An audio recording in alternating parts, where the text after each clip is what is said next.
This is ChangeMakers with Katie Goar, finding the right solutions for the affordable housing community. Today's changemaker is the president and CEO of the Housing Authority of the Birmingham District, Dontrelle Young Foster. She leads housing work affecting thousands of lives across Birmingham. Dontrelle Young Foster has been bringing more than 2 decades of experience and deep housing knowledge to Alabama. So, Dontrelle, thank you so much for joining us on the podcast. It is a pleasure to have you here. Thank you for having me. It's good to be here. I appreciate this. I've been to Birmingham several times, and you guys have an amazing city. And I've been to your housing authority. We've been partners and collaborators. And so it is with much honor that we bring you here because you have such a gift in this space.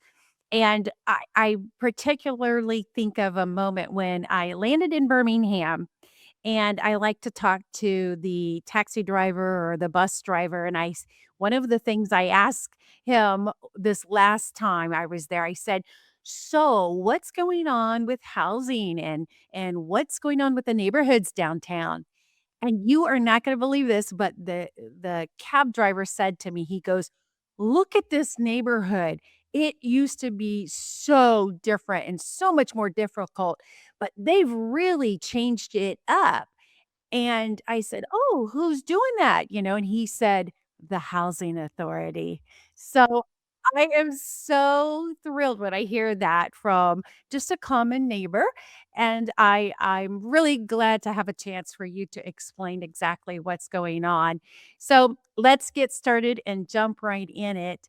But first of all, before we go through all the projects and all of the new initiatives you're doing, why don't you first tell us a little bit about yourself and how you got started in housing?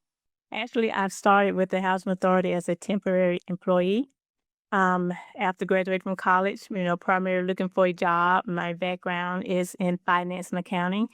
So I was kind of like the number cruncher when I started here. I was, doing the budget, payroll, account analyst, those type of functions without really understanding the mission. So um, everything changed when I transferred to the executive department. The executive director at the time wanted someone in the space where they understood the budgets and can relate that to her going forward, based on information I presented to the office. So there is when I began to understand the importance of the work. I began to understand the value of the programs and resources that were brought to the residents. So I do want to share like my first encounter I had with the residents, and that was when I was assigned to assist with the resident council election. And so serving as a liaison between the council president advisory board and the executive director at the time, I found that, the council presidents were incredibly supportive. They were just so welcoming to them. They treated me like I was family. So through that experience, I felt like that's when I really began to love the work that I do. I became away from the numbers and came into the real life touching the families and support that we provide to them. So you've been there for quite a while now. And does your impression about what housing used to look like compared to today, does that also reflect that taxi driver's view of how housing has changed? Oh, absolutely. When we transform our properties, we don't just actually put our hands and our work into the property alone. We try to transform the community as a whole. And so when you are reaching out to the neighborhoods, because everything that we do not only affects the residents, but the stakeholders in the neighborhood and the communities, and also it provides opportunity for our residents to have a better quality of life. We have legacy properties that's been around for number of years, and so they're all deteriorating at the same time. So you have to identify a way to put our hands on the pulse and move Mhm, those to the way that our residents have a better quality of living. So yes, mhm. absolutely. And the story you share was very heartfelt because that's the kind of product we want to put in place so that it doesn't look like public housing. Yeah. And, he was one of your cheerleaders and the fact that he was so proud of what was happening in the Yes. community. And isn't that exactly, what we want? I mean, it's one thing for us housers, it's one thing for developers, it's one thing for, regulators to be proud of what we've done, but when you can generate that much community endorsement, you guys are really doing something very, very well there. Just pleased to hear. So the agency has gone through a couple transitions, and I one of the things about your leadership though, it's great because you are really, really vested and attached to what's happening there as the agency. But what are some of your wisdom points that you've learned through being at the agency now for quite a while and seeing some leadership trends? Like, how are you bringing that to what you want to accomplish now? Yes, as I mentioned, well, I've been with this agency for 25 years to be exact this year. And so we've saw many changes becoming for the agency with relates to the financing being decreased, um, being able to use private public partnerships to redevelop some of these properties. So we just been very intentional of trying to continue to move and trend as the agency changes.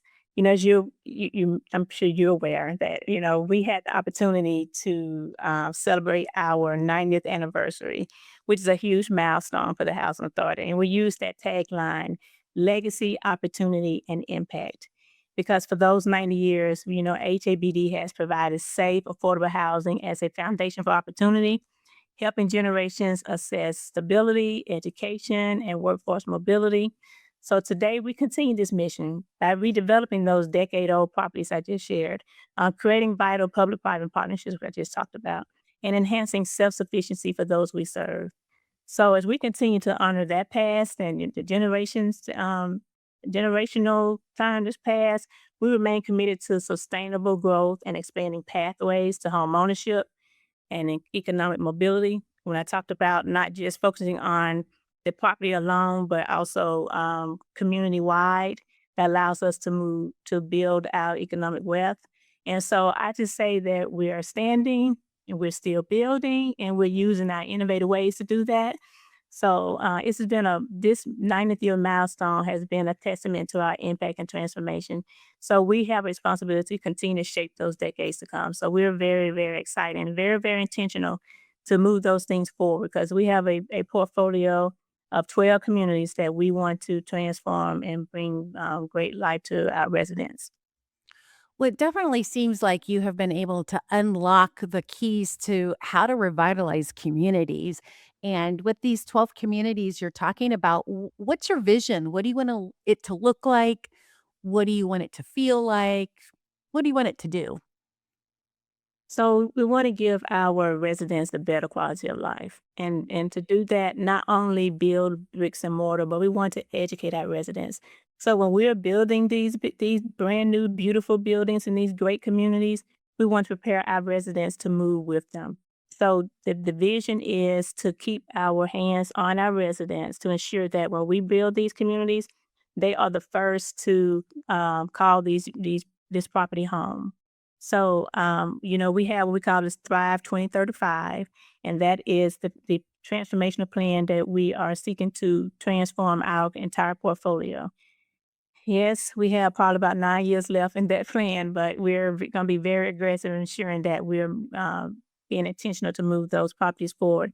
And we may not do because we it's a that's about 3,500 units, and, realistically, we can't touch every single unit within that time period, but we wanna make sure that each property, there's a change, there's a difference. So next time you take cab ride, he's telling you out of all the properties that he's seen that was distressed, are in a better spot. So that's what we want to present to in our communities.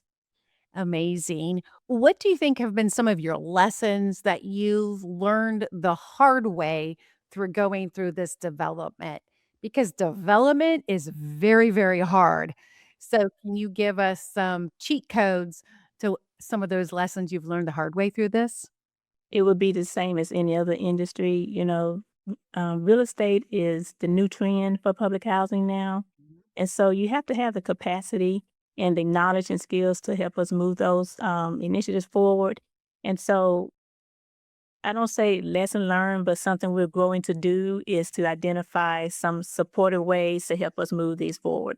I spoke about the Thrive 2035 plan and how years has passed, there's been some leadership changes. And so we can't just pause because those things occur. We have to keep things moving. And so to do that, we want to ensure that we're identifying people that can support and make sure we in a position to bring the properties and the communities and the residents to the forefront of everything that we do. So our goal is to ensure that we're just staying positive and in how we're moving. Mhm.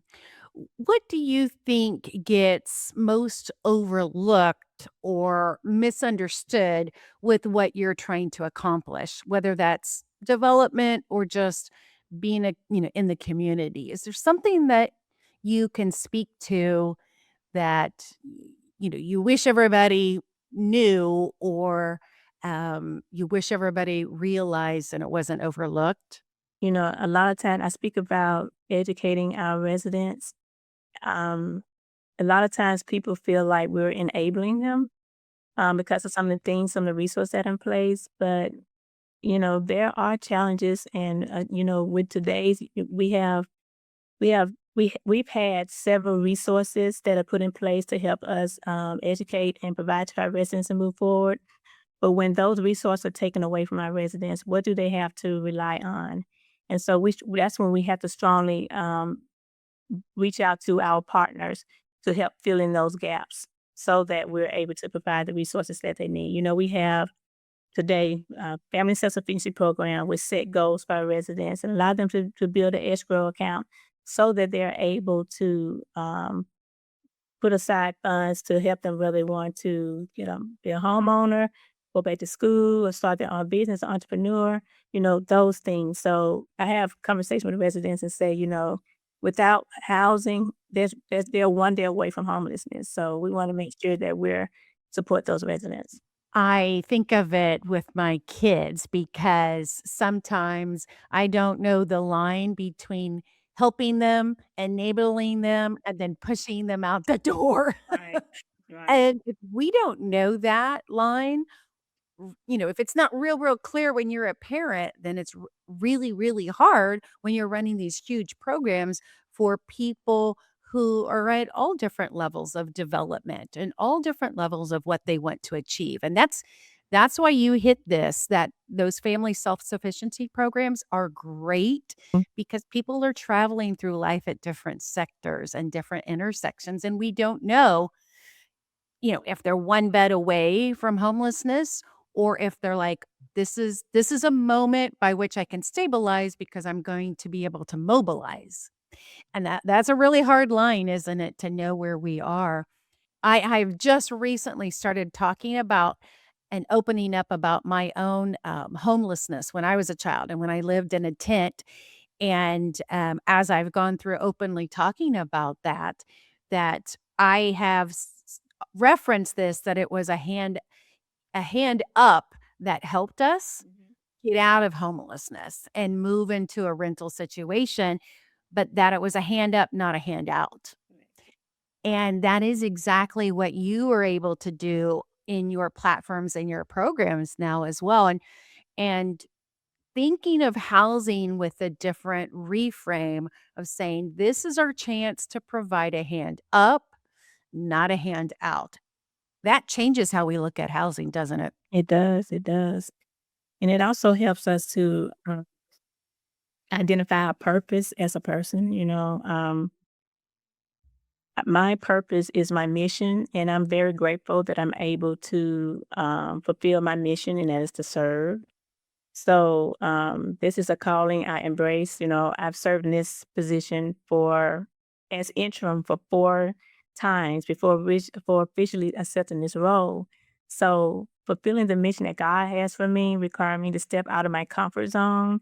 And that journey has led me to where I am today. So I clearly understand what you're saying because it's hard sometimes when it becomes to your background and people sees you where you came from and not where you're headed. So, been very beneficial because, again, during my tenure at HABD, I have served in several capacities. And so my commitment solidified when I saw how the programs and grants we applied for directly benefiting our residents and creating a lasting positive impact based on, I talked about family self sufficiency and the other programs that we have in place. So we're very grateful to be able to utilize those resources to promote self sufficiency. Mhm. Well, a beautiful journey to come into the agency like you did with your kind of background and then just really be a person who can keep leveling up. So that's a definite testimony of you. Don't shy away from that Mhm, moment. mhm, And you even got CEO of the year. So, mhm.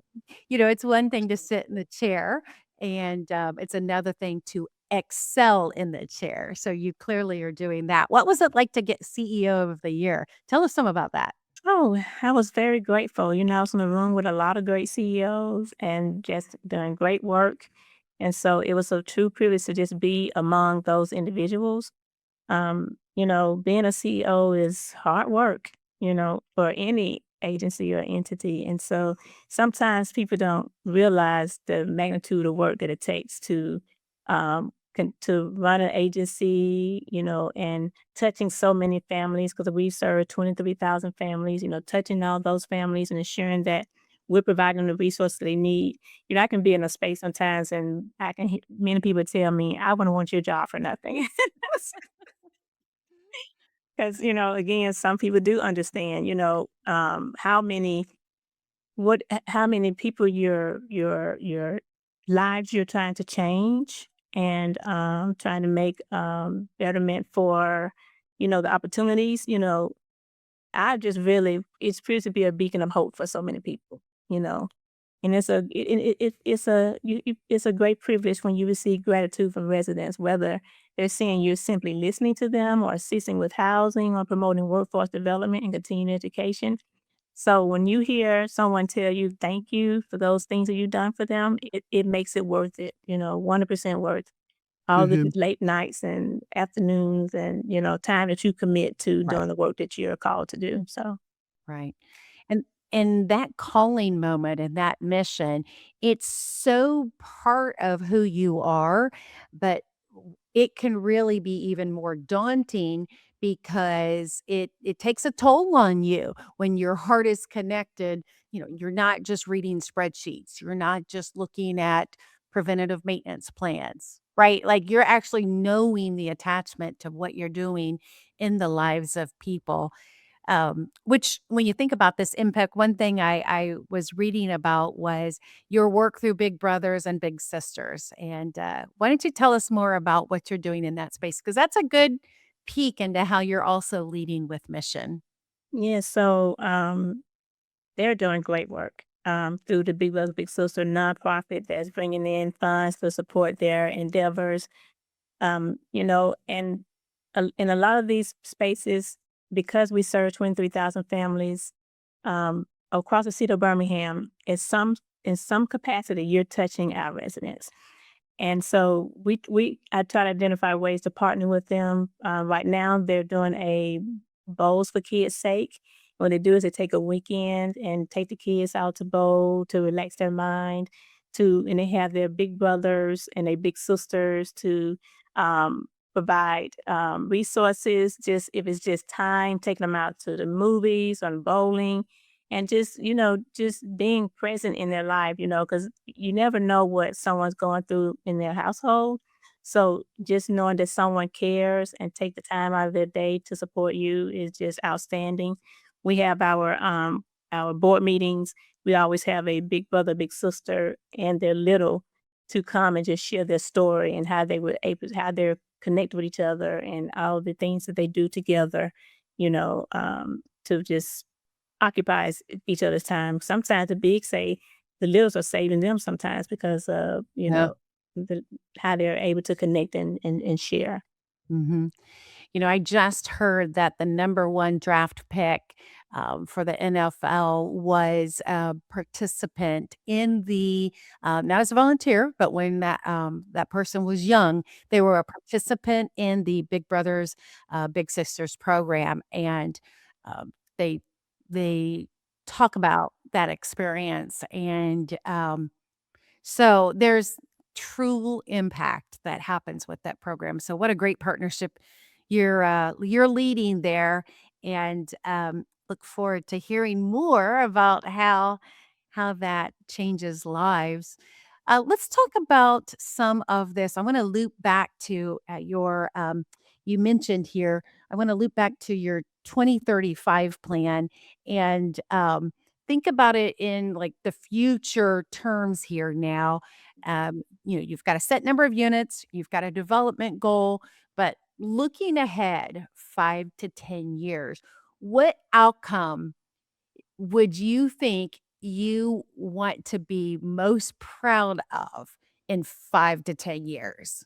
When you think about your legacy, when you think about your legacy, when you think about this plan, is there something that you could say, this is what I want to be able to hold up and be most proud of? Yes, we talk about redeveloping our legacy properties.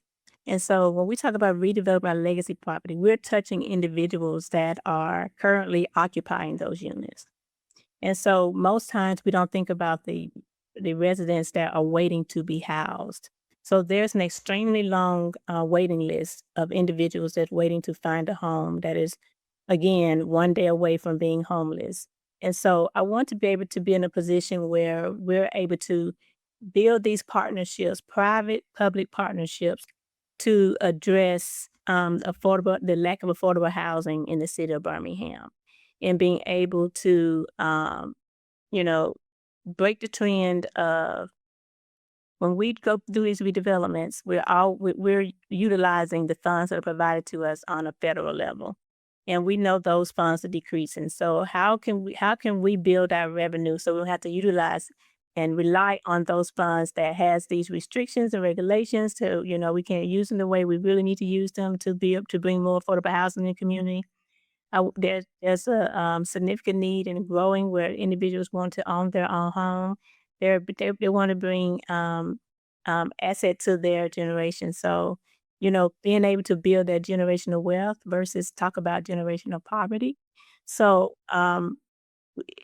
it would be just an outstanding feeling to be able to say that so many lives that we've touched, we've brought so many units in affordable housing to the city of Birmingham when there was a lack of, due to the gap of financing and the resources that we need to ensure that we're bringing these houses, not only houses, but economic wealth, building communities where people have a place to take their kids to daycare so that they can work. That's one of the things that we're doing. We built a community, redeveloped a community, and maybe about, I say it was about maybe 10 years ago. And now there was a daycare center sitting on that property that was dormant for long as I was in working for the agency. So we're now being able to redevelop that daycare so that it can become a resource to the residents when they're trying to identify a place to work, and being able to comfortably say they can take, have resources like that to support their um, endeavors. Yeah, you guys have some great before and after pictures, don't you, of what you've done? Yes. Mhm. So I have a question. This is kind of veering off a little bit here, but you openly talk about this, so I feel like we can go down that path. But you often speak about spirituality and leadership commingled here. How does what you speak about, how is that reflective of, how you're leading or how you're grounded? Do you wanna tell us some more about that? I'm a native from Selma. And, Selma is naturally recognized as the birthplace of pivotal moments in the civil rights movement, including the 1965 March across the Edmonds Pettus Bridge that are still commemorated today during the Bridge Crossing Jubilee, which is actually scheduled to occur next week.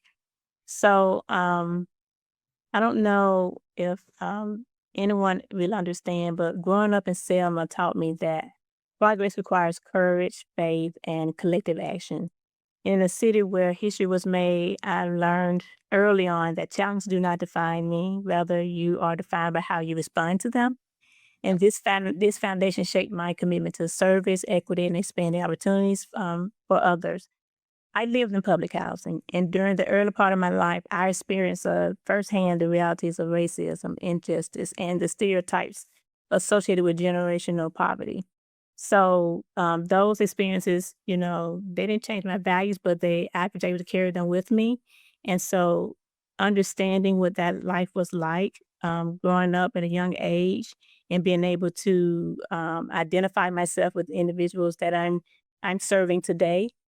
You have to stay grounded. And I hear a lot of people speak about my humbleness, and sometimes I hear that I'm a little too humbled, but that helps me remain grounded because again, the work that I do is the mission, and I'm able to serve that mission in this role that I am in. So I always want people to understand that the work that I do, I didn't I feel like I know for certain that I didn't place myself in this role. I think it was God-led, and so that's why I am so confident that the work that I will be doing and the team that I have, we're gonna be able to, be successful in that work, and also understand that, we understand the need of our residents, and the passion that we hold to do that is helps me be the leader that I need to be to ensure that the work gets done. So Mhm. that's It's inspiring to hear that undercurrent that you have that is grounding you for your mission, because I'm sure when the storms come, y I'm sure that they are, loud and shaking, but, it's good to hear what your grounding principles are there. I've been to Selma. It's been a couple years ago, but we did, some engagement work there, and one of the things when I was walking around several of the properties in Selma and even went to the bridge and, there's definitely imprints of both, past pain, and yet there's also this future hope too, and I think that's a difficult balance to recognize both, regardless of what city you're in, but especially in a city like Selma. I didn't actually know that that was part of your backstory, so thank you for sharing it in this safe space, and I hope that many of our listeners will, you know, take that pause to hear where you've been and, what you've learned along the way, and then now how you're leading. Definitely impressive from on multiple different takeaways there. So thank yes. you very much. You're welcome, because I do believe that firmly that everyone deserves an opportunity to succeed regardless of where they live. And Mhm. so I have been a testament to that. So I'm grateful to be in that space. Yep.